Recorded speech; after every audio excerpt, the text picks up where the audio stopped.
informed note thanks to our newsroom. Our top stories. There is no political intention of hurting this person or fighting that person or doing this person, but we must come together. President Uhuru Kenyatta calls for an end to politicization of the handshake, and he has a proposal for those who oppose it. Jameni, find something else to do on weekends, my brothers and sisters. Yeah? You know? DCI and ODPP officials meet amidst hunt for 9 high-end vehicles purchased using money for the Kimura and Alor dam projects. Machakos granny and her daughter-in-law leave 5 children at Machakos Law Court. We tell you why. Kichana fumbi amenona round. Huwezi jua tumbo ni wapi, mkongo ni wapi. Search for the holder of Kenya's latest title is over. See my stomach? Yes. You can see my mugongo? Yes. So it's a problem. And search for Kenya's real thieves continues. Kama Waititu ile kitu wameona ni ya kwamba kuna magavana wana ufisadi mkubwa sana Kenya hii. Kwa sababu yeye alichukua kiti ya nomination ya disabled. Tough choice between political survival and financial gain next on Bullseye. NTV Weekend Edition with Mark Masai. As you can see, you can expect an all-round holistic approach and coverage of the week's stories. My sign language interpreter tonight is Flora Atieno. Our first story. Investigators from the Directorate of Criminal Investigations are searching for 9 heavy-duty motor vehicles bought through financial proceeds intended for the Alor and Kimura dams projects. A total of 45 vehicles were meant for the projects but were used by individuals connected to government officials implicated in one of Kenya's biggest corruption scandals. And as NTV's Mel Miendo reports, investigators intend to use the vehicles as exhibits in the ongoing probe. The multi-billion shilling corruption scandal in the Alor and Kimura dams projects has detectives piecing together evidence that is said to involve top government officials. After a week of quizzing 4 cabinet secretaries and 4 principal secretaries, detectives now have in their possession information that warrants high-profile arrests. DCI detectives investigating the scam have been engaging some officials from the Office of the Director of Public Prosecutions. Today, top officials from the 2 offices held a closed-door meeting to finalize on sensitive details in the corruption scandal. 21 billion shillings was released from public coffers for the construction of the dams. 45 vehicles were purchased allegedly to provide services. However, the car models left more questions asked than answered. In addition, none of these cars are registered under the Alor and Kimura dams project. The DCI has since impounded 36 of these vehicles from different counties. 9 vehicles are, however, still being sought by investigators to be used as exhibits. Of the Toyota Prado make is KCN 098G, KCN 097G, KCN 966F, KCN 960F, and KCP 753Z. Of the Toyota double cabin model is the KCN 096G, KCN 133N, KCN 139N.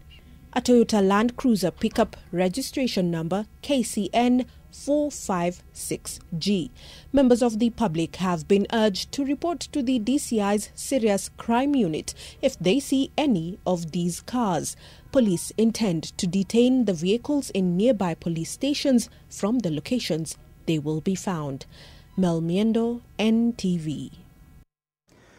The families of 4 missing people have accused the Kenya Wildlife Service board member of running torture camps within several national parks in the country.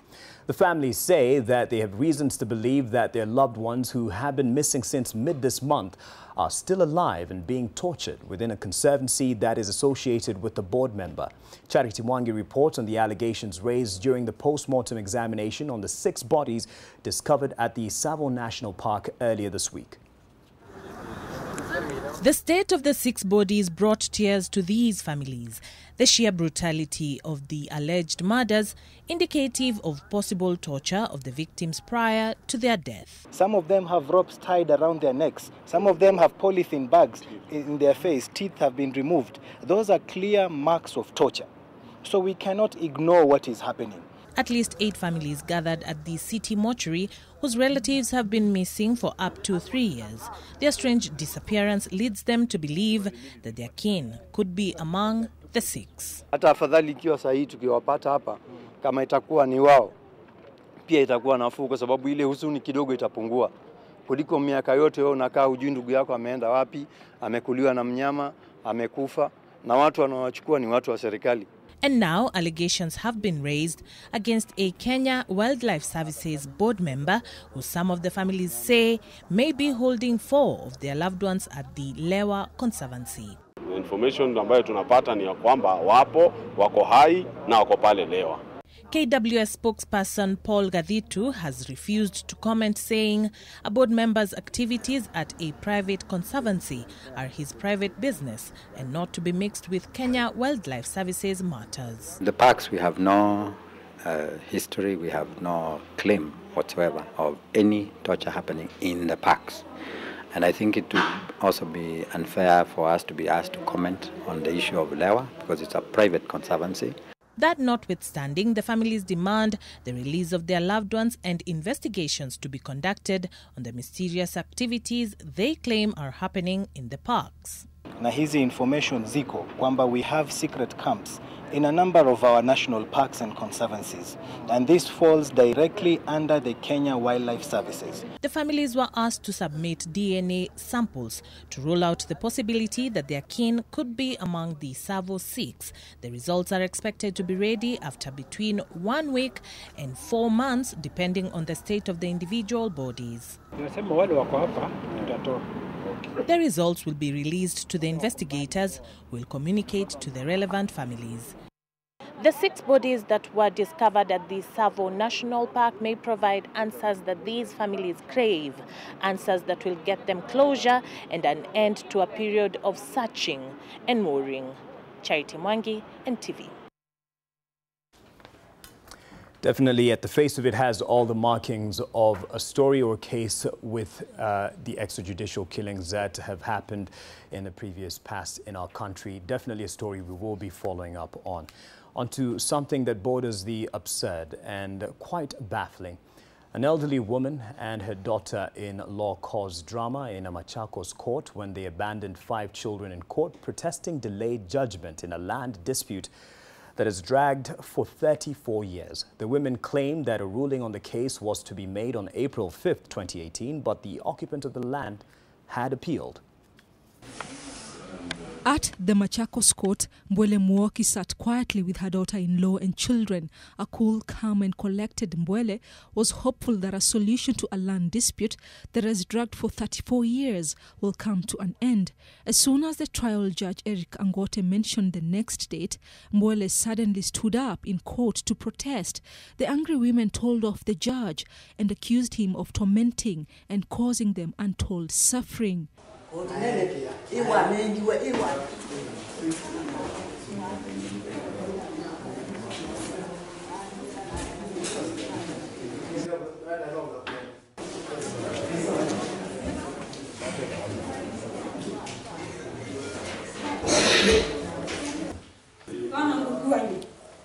Angered by this development, Mbwele and her daughter-in-law walked out of the courtroom, leaving 5 children behind them. After the court session, people dispersed. The children, one of whom was 7 months old, were left alone on the cold floor. Mbwele claims this 11.3-hectare piece of land located in Kaseve village near Watertown in Makueni County was allegedly sold at a cost of 29,000 shillings to an influential son of a former chief, Mutie Kioko, in 1984 by her stepson, Muli Mwoki, who disappeared and has never been seen since then. In 5th April 2018, the court had ruled that Mbwele is the rightful owner of the land and ordered for the eviction of the unlawful occupant, but he moved to court to block the eviction. In 2009, a certificate of confirmation of grant issued by Justice Isaac Leanola at Machakos High Court shows that Mbwele Mwoki and Dennis Mwoki were given a grant of representation to the estate of the late Mwoki Mwasia. Another ruling delivered in 2010 by the Environment and Land Court in Machakos indicates that Mutie Kioko, the defendant, purchased the piece of land from strangers and not from the lawful owner, Mwoki Mwasia, the deceased, and that he should claim a refund of his money from those who received it. Justice Angote told the advocates that the case is very old, and once he gives a date, there will be no further adjournments. After cooling down tempers, Mwele and her daughter-in-law later took the children and went home, hoping that justice will soon prevail. Rozongoi, NTV. Now to some siasa and actually reprimanding those who are engaging in too much of it. President Uhuru Kenyatta has dismissed those politicizing the war against graft and the Building Bridges initiative, terming corruption and division among Kenyans as a stumbling block to the country's progression that must be dealt with. President Kenyatta has maintained that for Kenya to realize prosperity and equity, everybody, including the opposition, must be involved in the running of the nation. President Uhuru Kenyatta has told of those politicizing the ongoing war on corruption, especially leaders allied to Deputy President William Ruto, who have previously accused him of using the anti-graft war to scuttle Ruto's 2022 presidential bid. Let us allow the agencies to do their work. Let us not turn this into community fights, into individual fights. I don't know, so-and-so is being targeted, so-and-so is being targeted. We must deal with corruption. For a while now, a faction of Jubilee Party leaders led by DP Ruto have been accusing opposition leader Raila Odinga of taking advantage of the handshake and building bridges initiative with President Kenyatta to destroy the Jubilee Party and isolate William Ruto. President Kenyatta has dismissed these claims, saying everybody, including the opposition, must be involved in the running of the nation to resolve divisions among Kenyans. Hiyo handshake ilikuwa ni ya ukora, ni ya udanganyifu, ni ya ulaghai, na ni mpango ya kuhujumu mtu mmoja tu kwa mambo ya 2022. When we say we want to be committed to bringing Kenyans together, this is not a political agenda. So there is no political intention of hurting this person or fighting that person or doing this person. But we must come together, because if we can't come together and deal with these challenges, it is going to hurt each and every one of us. So, dealing with corruption and divisions among Kenyans seems to be part of what President Kenyatta wants to be part of his legacy. President Kenyatta maintains that such challenges require non-partisan action to resolve them, something that his administration is keen to achieve. And it's true, we can be political competitors, but we do not have to be destructors of our nation. How do you expect me to say that I am governing if I don't reach out to the 45, 46, whatever percent, or 48 people, whatever they decide? Yeah? But there's a huge chunk that didn't vote for me. I got to work with them, man. Jameni, find something else to do on weekends, my brothers and sisters. In every election cycle, Kenya has been dogged with the divisive and highly competitive politics. The head of state feels this should not be used as an excuse to pull the country apart. Vincent Odur, NTV. Meanwhile, a Malindi court has sentenced a man to 8 years in prison for allegedly trying to bribe a police officer with 2,000 shillings to secure the release of a drug trafficker. Malindi Senior Principal Magistrate Sylvia Wewa found the accused Joseph Charo Nzombo culpable of the offence that was committed on the 10th of January 2016 at Matsangoni roadblock along the Mombasa-Malindi highway within Kilifi County. This is where the accused attempted to bribe a police officer on 10th January 2016. The said officer Obed Munyao from Malindi police station was manning the roadblock with his fellow officers to secure the release of Dennis Odhiambo Sundia, who had been arrested for being in possession of 200 rolls of bang. The accused person was abusing that trust that the other members of the public has bestowed on them. The accused appealed for leniency, being a first-time offender, claiming he was not aware that Odhiambo had been found in possession of the illegal drugs, as Odhiambo had called him to come bail him out when he was arrested. Joseph has been fined 500,000 shillings or an 8-year jail term. Helen Aura, NTV.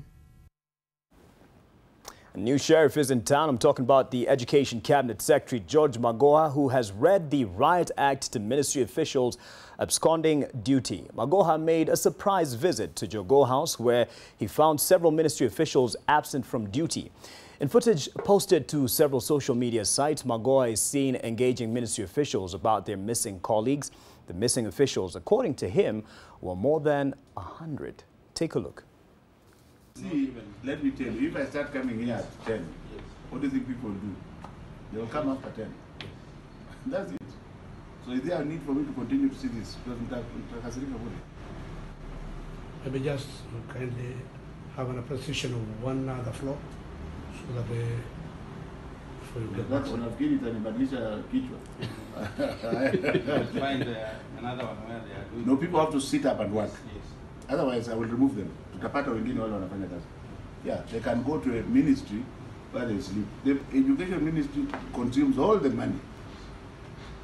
And it is every year the president has to, he will see whether we have worked properly. It will have an impact on his government, isn't it? You are soft, because if you are not soft, they would have been here. If somebody is sick, like the one I've been told is sick,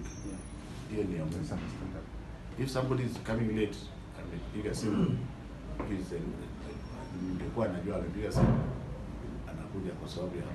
but these people are used to doing things at their own way. You can't work that way.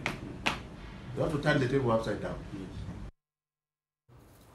Kamenuka, as we would say casually in other settings. Now, you've heard this enough times, I'm sure. Kijana fupi amenona round. West Pokot Governor John Lonyangapuo's increasingly popular description of an activist and politician in the area who he branded Malmaluas. We caught up with the man behind the description to find out what his real name is and what he feels about the comments and the issues behind the verbal attacks by the governor.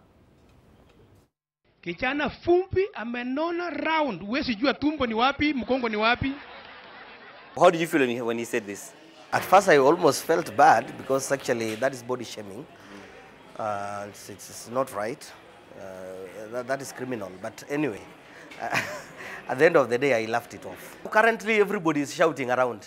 You know, all that I can't really walk in Kapenguria town. I tell them, now you can see my stomach, yes. You can see my mugongo, yes. So it's a problem. And then when I went home, I'm a family man, so I found my little boy and girl telling me, Baba, umesikia kijana fupi round amelona, but they don't know who is who. What does it mean? It means something that is round like a ball. The governor used it to describe me, and I don't know whether I'm round as he describes it, but it was just an exaggeration. We have impressed it, and now we have started what we call Mulmuas movement, that will roll him out of office if he is not very careful. Sasa nadanganya mimi ati yeye atakuwa MCA, akakuwa namba 5 ya KANU. Kwanza aliaipisha chama yangu mbaya sana. I was not number 5. Those are just fabrications. If somebody says I got 3 votes, a serious man like me cannot get 3 votes. Hana kasi. I do advocacy work, and I do research, and I'm a consultant in resource mobilization. What is the strained relationship between you and the governor? Personally, I don't have any problem with the governor in person. In this video, I addressed the issue of the deputy governor who was sworn in, and he has gone to United States. And why is he earning public money public funds, and yet is not delivering services. What's your plan for 2022? I intend to contest as a Senator of West Pokot. My name is Dennis Ruto Kapchok. Well, thanks to our managing editor, Emmanuel Juma, and our team from the Nation Media Group, of course, with Dan Mwangi there having interviewed him. You've managed to meet Dennis Malmalwas, that man behind that description. And I hope the Malmalwas movement will find its way to the closest gym. You might find it profitable. Stay with us. NTV Weekend Edition. We'll be back shortly.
human milk bank in Nairobi to help supply breast milk for infants in need of it. The pilot bank set up in Pumwani Hospital in Nairobi will later be replicated in other major referral hospitals nationwide. Christine Wanjiru is one of the mothers at the Pumwani Maternity Hospital, a first-time mother of preterm twins. Breastfeeding for the twins at times is a challenge if the breast milk is not adequate. Breastfeeding is acknowledged as the single most important intervention available to prevent child deaths. However, due to illness, death of a mother or abandonment, many vulnerable infants miss out on the opportunity to start their lives with breast milk and the protection it provides. Pumwani Maternity Hospital has a capacity of 150 baby cots with a daily occupancy of 60 infants. Out of this, 10 to 12 are indeed of donor human milk. Those ones who will consent, they want to donate from colostrum, the first 1 week we produce. So we'll be having that one in stock. We transist from day 0, and we come to the other milk. WHO recommends donated human milk as a life-saving alternative for vulnerable infants. Hence, the public-private partnership of Ministry of Health, Nairobi County Government and the United Kingdom Aid funding the program. To acknowledge the donor mothers who give their time, love and milk to help the vulnerable babies in need. This human milk bank only exists because of you. It has favorable advantages compared to formula milk, which are expensive and not available for most households. Children who use formula milk tend to get lots of allergies because this is animal milk. And the protein that is in this milk is more complex than what is in the breast milk. The launch of the Human Milk Bank in Kenya comes as a relief for both mothers and babies in need of breast milk in the country. Yes, naweza kubali as long as sikuwe imetestiwa so that iwezi kuwa harmful kwa watoto au wadogo. Well, for some like Sylvia, the acceptance of breast milk from another mother is still a tall order. Hapana. According to the World Health Organization, Kenya Neonatal and Child Health Profile 2015, it is estimated that about 40,000 infants die in Kenya each year during their first month of life. The breast milk bank is seen as a revolution in the fight to prevent infant deaths. Eunice Omolo, NTV, Nairobi. I'm sorry for failing to see the completion of a National Police Service hospital, was his message as immediate former Inspector General of Police Joseph Boinett made his final media briefing before he exits the service. Boinett, however, thanked his juniors as well as colleagues in the National Police Service for their cooperation during his 4-year tenure at the helm. NTV's Jane Gweri reports. For the last time, outgoing Police Inspector General Joseph Boinett was here at the Kenya School of Government for his farewell and final media briefing as Inspector General of Police. And in a rare occurrence, a senior government official looked into the cameras and felt obliged to set the record straight on what could be termed as his regrets. I'm leaving undone, and that is a matter of the National Police Service Hospital. Incompetence is a word that he says does not exist in his vocabulary. Boinett says he served the nation diligently in his position as the police IG, having in mind the rough terrain and steep climb.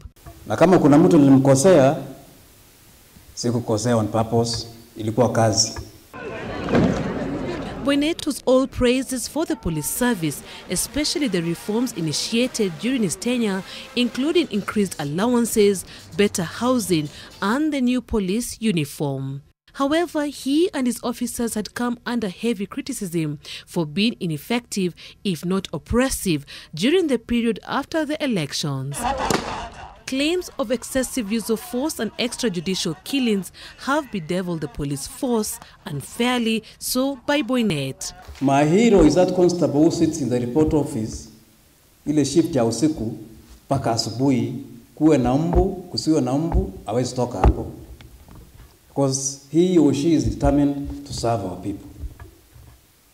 My hero is that constable atasimama kwa mlango ya nyumba ya serikali, hakikishe only authorized persons or persons who have legitimate business access government buildings.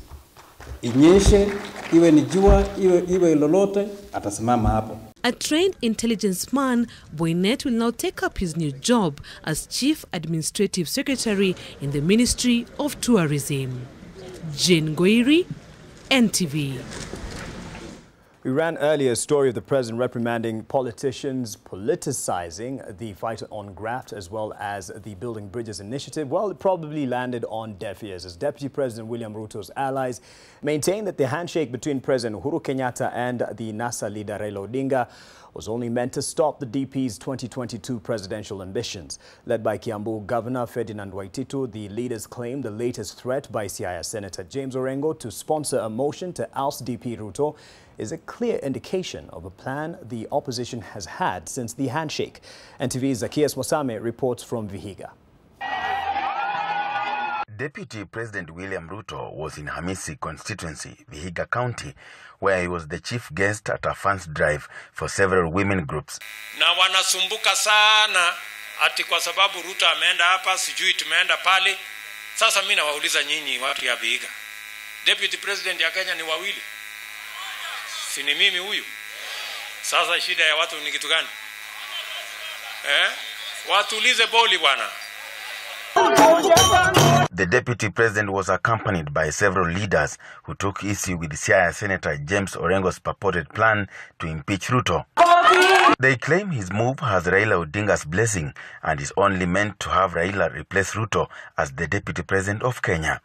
Sasa sisi tumeangalia, tumeona hii watu maneno ya kufikiria ati wanaweza impeach deputy president wetu. Sisi tunasema hiyo mambo ya handshake hiyo sisi tumekataa, waende kabisa, kwa sababu hawa walikuwa wametujifichia. Na tunajua mbinu yenu kwamba mnataka kuona kama huyu mtu wenu anaweza kalia hii kiti ya Ruto hata kama ni dakika mbili. Nataka nikwambie kwamba haitawezekana. Sisi tuko tayari na tulikuwa tunasema hata hapo mbeleni. Watu wawache kusumbua wengine na makelele mingi na mastori mingi. Tushirikiane kama Wakenya, tuache siasa hii duni ya kugombana, tuweze kwenda maendeleo mbele. Vijana wanahitaji nafasi ya kufanya kazi. Wamama wanahitaji nafasi ya kufanya kazi na biashara. Hata kuna wengine wanafikiri wanajua sheria sana. Wanasema eti wataimpeach yeye. Wewe jaribu, Orengo, wewe jaribu ya hiyo. Tutakuona mundo kwa mundo. Tutakukalia huko bunge mundo kwa mundo. Tutakukanyaga. Tutakuslay queen. Even as the impeachment talk for the deputy president catches momentum, his lieutenants have vowed to deal with the Siaya Senator James Orengo, who is said to be the sponsor of the motion. Zacchaeus Mosame, NTV, Vihiga. It's a sad story. A 28-year-old physically and mentally handicapped man was rescued from his parents' house in Machakos County by the Association of Physically Handicapped in Kenya, Machakos chapter. Members of the association were holding a meeting at Joska area along the Ruai-Kangundo highway when they were informed of the existence of a handicapped man who had allegedly been locked in a house for close to 28 years, or all his life, some say. The man's family of 10 did not accept his condition. He is said to suffer from cerebral palsy, and of course he was taken to get some help and rescued to a medical facility center for checkup. And association members asked members of the public to be vigilant to report such matters. The man's mother, Merinkatha, is a casual laborer at Joska doing odd jobs to sustain a family of 10. Well, here's a chance for you and other NTV viewers to win a prize. By just watching and answering some simple questions, you could be heading to Dubai on a fully paid trip. I know I sound like a salesman, but hear me out. Might be worth your while. Earlier this evening, NTV had the first draw of winners who answered questions that popped up on their screen throughout the day. Today, there were 2 winners of a 40-inch TV each and 4 who got a 2,500 shilling shopping voucher each. From 29th March to, that is today, to the 31st of May 2019, you, our viewer, could win daily shopping vouchers, 40-inch TVs in the Friday weekly draw, and every Monday we shall have one lucky participant win a fully paid holiday courtesy of Bonfire Adventures, to either Elementaita, Masai Mara, Mombasa or Diani. The grand draw will be held on the last day of the campaign, that is the 31st of May 2019, where you could be the winner of a fully paid trip for 2 to Dubai for 4 nights and 5 days. Might be asking how to participate. Well, you just need to watch NTV and SMS your answer, with the first word being win, to the questions that pop up randomly across the day to the number 20686. Lucky winners will be drawn from the pool of eligible participants who have participated in the promotion and answered the questions correctly. All participants must be a minimum of 18 years of age and be of sound mind. Watch and win with NTV. Do I sound like a salesman? Maybe. Okay, my director says no. So on to something that you can expect tomorrow. Newly proposed laws on crops regulation aim to control how farmers grow and sell their produce. So exactly what does the entire proposal say? Take a peek as the Nation team analyze this far-reaching and possibly detrimental legislation.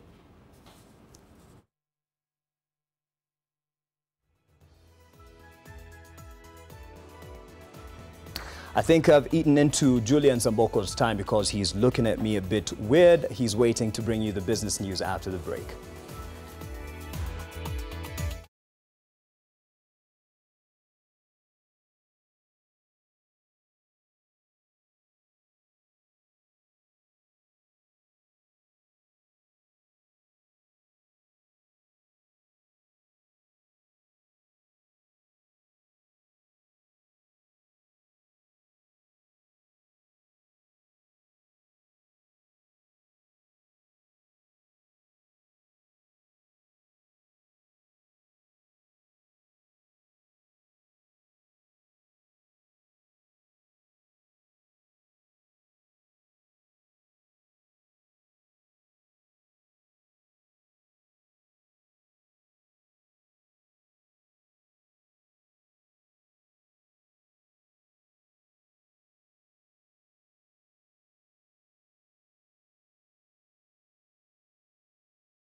thrown its weight behind the push for trimming the country's wage bill, terming its growth as unsustainable. The Secretariat says the move would be a major boost to the country's economic reform process, which it says has made significant strides. The Africa Peer Review Mechanism is a tool the African Union adopted in 2003 seeking to enhance self-evaluation and exchange of best practices across the continent. Focusing on democracy and governance as well as economic management, the mechanism tables recommendations through which African economies can improve prospects for growth. A report handed to President Uhuru Kenyatta marks the second review of Kenya's economy since the 2006 base survey. While it lauds overall reforms in the country, it calls for a check on the ballooning wage bill. The challenge of ensuring fiscal discipline in public finance management in the context of devaluation.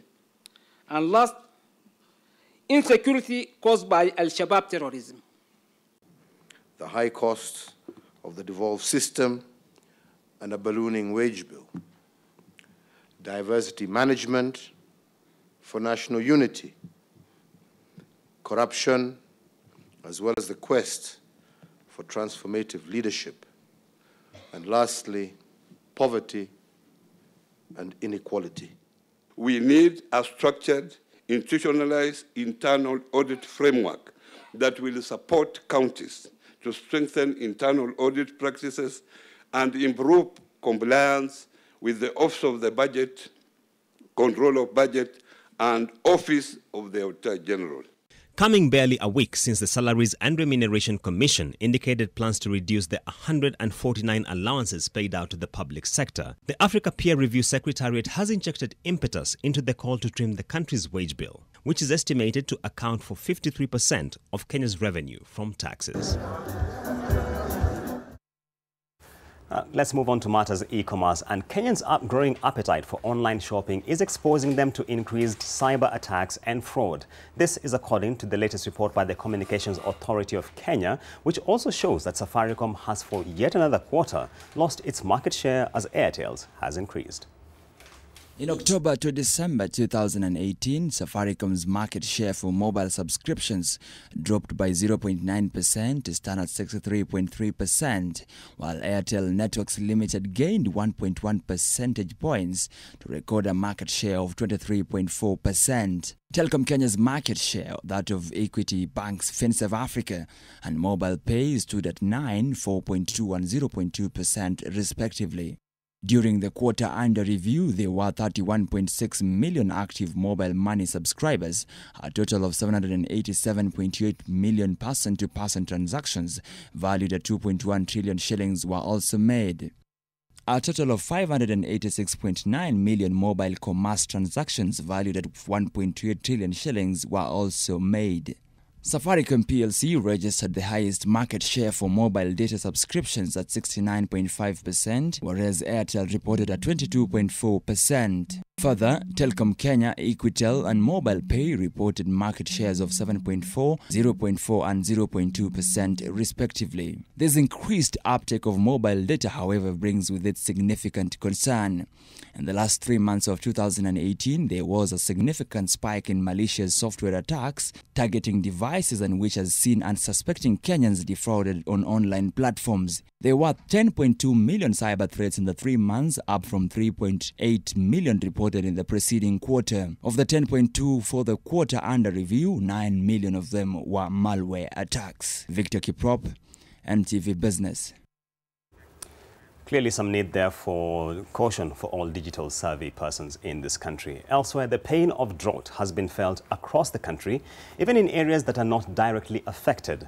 The year-on-year inflation in March 2019 has risen to 4.35% from February's 4.14%. The latest Kenyan National Bureau of Statistics data shows that March 2019, food prices were the key cause of the rise as they went up above the levels in February, mainly due to the prevailing drought situation in the country. The rise in fuel prices also saw the overall transport index go up. KNBS says the lower cost of electricity in the month outweighed the increase in the house rents and cooking fuels.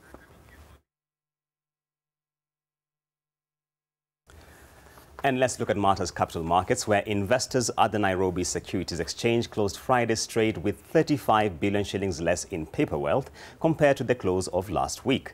In the week under review, banking stocks dominated the market, moving shares worth 1.2 billion shillings, which is accounting for 41% of the market's activity. And just taking a further deep dive into this came against the background of the banking sector's earnings season drawing to a close, with Family Bank reporting a net profit of 244 million shillings, a rebound from the 1.1 billion shillings loss reported in 2017. Interest income dropped marginally as bad loans increased from 179.5 million shillings to 267 million shillings. The fortunes were, however, starkly different for National Bank, whose net profit plunged from 411 million shillings in 2017 to 7 million shillings in 2018. The bank's performance was weighed down by a 690 million shillings drop in net interest income. Income from fees and commissions dropped from 142 million shillings to 39 million. And staying with the bearish performance, mortgage lender Housing Finance dived into the red, posting a loss of 598 million shillings from a profit of 126 million a year earlier. Housing Finance performance was dragged by declining interest income and a rise in expenses.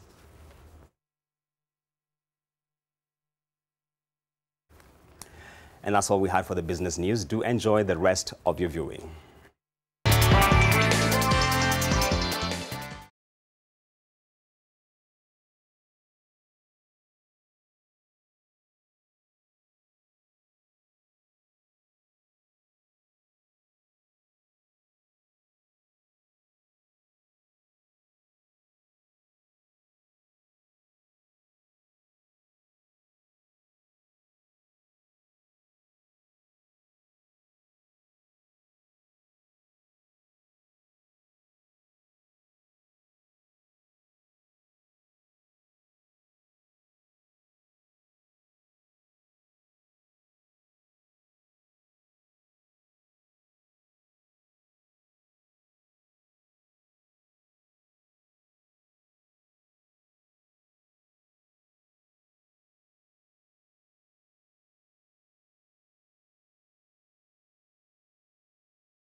In Kenyan politics, and yes, they are obeying it to the letter. The battle for survival financially and politically rages on, but the astute ones seem to be more focused on the financial part. These are nerve-wracking moments, and as Emmanuel Juma now reports on Bullseye, confusion rages on in the political front.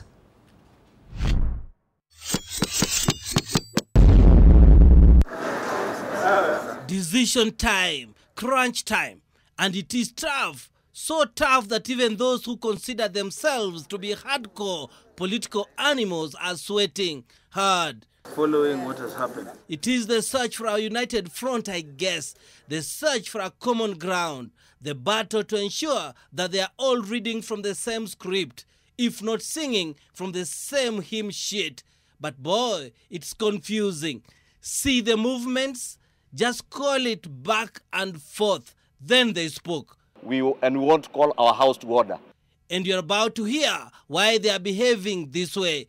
Watu kama Waititu ile kitu wameona ni ya kwamba kuna magavana wana ufisadi mkubwa sana Kenya hii. And with that, you get the feeling that there is reason for Ichung'wah to sweat even more. Ama namna gani, my friend? Wakati walikuwa makansela, hakuna any open space waliacha hii Nairobi. And now Commander, who is now playing role of political commander, is fully awake. But where is the army? Maina Commander anaridi delegation hii yote ya wajumbe kama mbili. Wewe Waititu chukua yako 12 tuone. Juzi wakati wamekuwa bunge kama wamechaguliwa kabla hawajafukuzwa na kijana Jagua, wameenda airport, wameiba mpaka duty free shops huko zote wameuza. Watu munasema Maina Commander ni nominated, hana watu. Hawa ni wanyama. Hawa. Ile kiti ilikuwa ya disabled katika parliament. Yeye asema yeye ni disabled wapi? Kwa sababu yeye alichukua kiti ya nomination ya disabled. Na sisi tunajua yeye ni broker. If that's true, then Waititu may be right. Do you see any sign of physical disability on Commander? Ukiona Waititu akitangatanga kila mahali, anajua mambo yote ameiba. Kama sio mwizi atamuokoa, yeye ataenda ndani na mali yote itarudishwa kwa serikali. Clearly, nothing to body shame here. So, to West Pokot we went. Kijana fumpi amenona round. Huwezi jua tumbo ni wapi, mkongo ni wapi. And the search, ladies and gentlemen, is over. The real kijana fupi round, Mulmuluas, is in the house. You can see my stomach, yes. You can see my mugongo, yes. So, it's a problem. But really, are you the kijana fupi round? He was thinking of shaming me so that I lose people. But more people have joined the movement and they are saying, sasa kumbe, the reason why the governor anaongelea Dennis namna hii is because Dennis is raising fundamental questions. Mulmuluas. Hana kasi? Hana kasi. That is how freelance people are introduced. And the meaning of Mulmuluas? In Pokot, it means something that is round like a ball. Back to the anti-graft war. It's bringing out the best and worst in our leaders, I say. You can be my closest political ally. You can be shika yeye, peleka mahakamani. Wacha mambo ya kusalamia watu, toa pingu. Toa pingu. Watu washikwe. Pingu. Toa pingu. Pingu. Pingu. Hiyo. And Steve too chimed in. Nimejitolea, wakishindwa mimi nitaongoza maandamano na Weta. Steve leading demonstrations, I would love to see that. Unajua hata tunafanya maandamano, tunaketi tunapigwa tear gas. And look at Waititu. He never sings even in church, always alert. Why Waititu? Hiyo mambo ya handshake, mimi niliambia wewe, saa ile tuko kwa kanisa namna hii. Saa ile watu wanaomba, wewe unakodoa macho kabisa kwa sababu saa hiyo hii mtu amechora na ni mchoraji. So he's keeping watch just in case Agwambo, the man, pounces. Raila akisema usimame, anataka ukae chini. Raila akisema uende pande hii, ujue kwa akili yake yeye alikuwa anataka uende pande hii. Emmanuel Juma, Bullseye, NTV.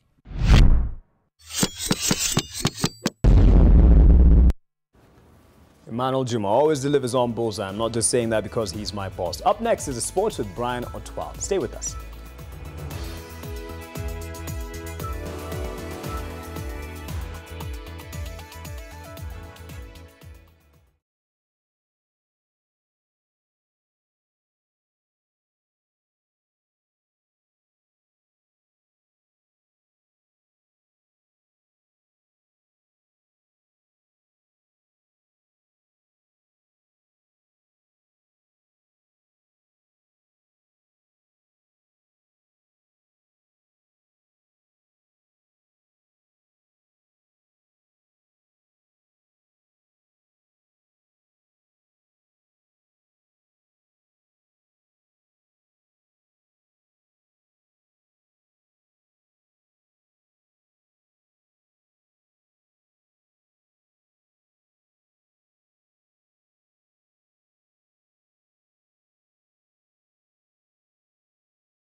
Stragglers Green Commandos sensationally upset high-flying Ushuru 3-1 to deny them a chance to go top of the standings. There are only 2 Kenyan Premier League matches lined up this weekend as the SportPesa Shield reaches the round of 16. Sean Kadavilis reports.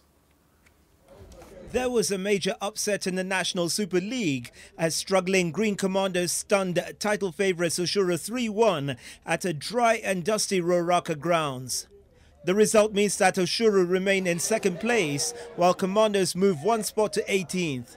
In other NSL results, Coast Steamer hammered FC Talanta 3-1, Fortune Sacco thrashed Thika United 4-0, Nairobi Steamer edged Modern Coast 3-2, and Kangemi All-Stars drew 2-2 with Eldoret Youth. The national under-18 football team has kicked off preparations for the upcoming Union of North Africa Football Federation's under-18 football tournament. The team jets out to Egypt on the 4th of April, with the first match slated for the 6th of April. Kenya will be up against Algeria, Morocco and hosts Egypt in the four-nation tournament. Our main objective is creating a conveyor belt for the senior national team. In the Kenyan Premier League on Saturday, Gor Mahia will rise to the top of the table with victory against Kariobangi Sharks in Kisumu, while Chemelil Sugar hosts Tusker. In the Sport Pesa Shield round of 16 Saturday matches, KCB will be up against Vihiga Sportif in Machakos, SS Assad host Naivas, Matata United tackle Congo Boys, while Dero FC is reported to have handed Bidco United a walkover. Sean Carter-Villis, NTV. Moving on, the effects of lack of stadia in the country has been brought to the fore with uncertainty surrounding the venue of Gor Mahia's CAF Confederation Cup quarter-final first leg game against Morocco's RS Berkane scheduled for April 7th.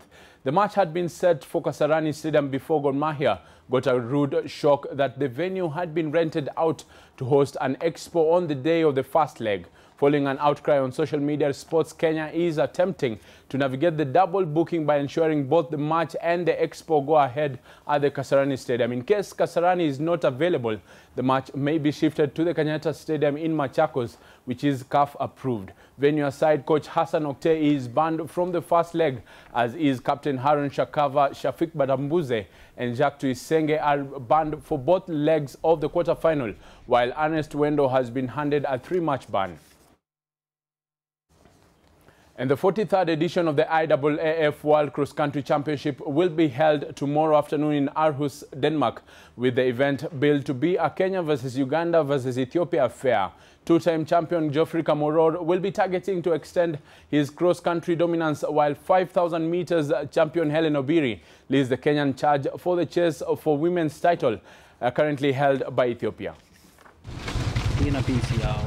Team captain and senior men's defending champion Geoffrey Kamworor will be seeking his third consecutive senior men's title after previous exploits in 2015 Guiyang, China and 2017 Kampala, Uganda. To win, Kamworor will have to overcome national cross-country champion Amos Kirui, Ugandan duo of Joshua Cheptegei and Jacob Kiplimo, Ethiopian 5,000 meter star Selemon Barega, as well as American contingent of 5 former Kenyan athletes. I don't have any pressure because I'm going to have a competition, and also whoever is going to compete also have come for a competition. To me, I believe so much on my training and what I've done. And Kenyan senior women will be hoping to bag a record 7th consecutive title. World 5,000 meters champion Helen Obiri and 3,000 meters steeplechase world record holder Beatrice Chepkoech will be making their debuts on the World Cross Stage. Motivation iko sawa. Because vile tunatrain, tunaona tunaelewana na tunapika mazoezi mzuri.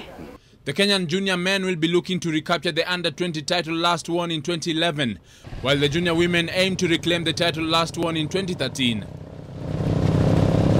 Collectively, Team Kenya will be targeting their 6th team title in the past 7 editions. Aarhus is forecasted to be cloudy and cold, with showers expected on a tough course that promises to take the event back to its roots of being a test of endurance.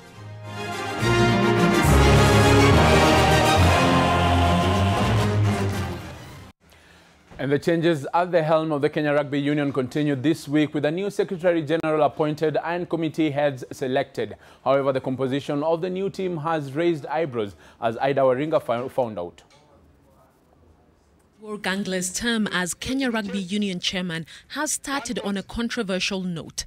As the head of the union, Gangler had a direct role as the board appointed a subcommittee heads and members, with a glaring omission being not appointing a woman for any of the roles. The Women's Committee will be headed by returning director Moses Ndale.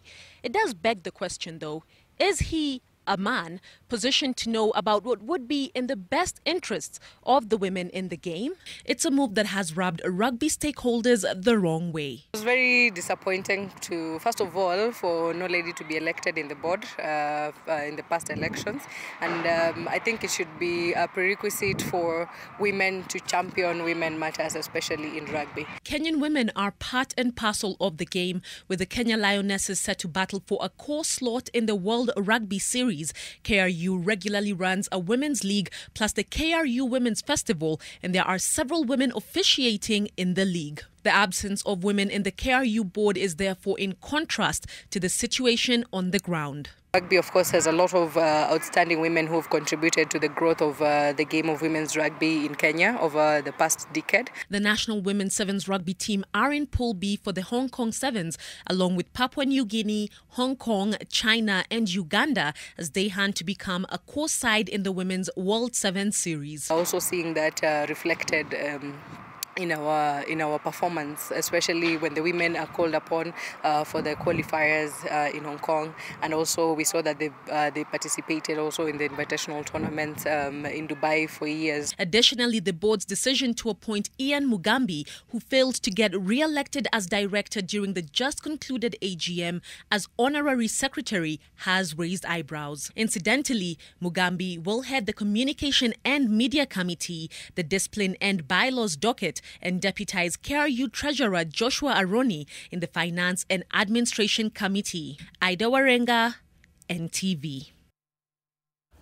And Kenya Suns are rugby champions in the second edition of the University of Nairobi Sports Day held at the UON grounds. College of Education and College of Biological and Physical Sciences completed the podium. Gladys Chepkorir dazzled in the swimming pool, scooping the women's 100 meters and 800 meters freestyle gold. Meanwhile, Calves was the best darts team. This as the Vice-Chancellor, Professor Peter Mbidi, has announced a 10 million shillings addition to the usual budget set aside for the games as from next year. Subaru drivers have gotten a bad reputation in the country due to their reckless driving, but a group of Subaru drivers under the Forester Nation group are seeking to change the narrative through charity work. To this end, the group will tomorrow visit the Dawn of Hope Children's Home in Kisumu, aiming to put a smile on the kids' faces. The charity drive is in conjunction with Subaru Kenya and the Nation Media Group, and the drivers were flagged off at the Subaru Mombasa Road showroom. The charity drive will impact around 30 children.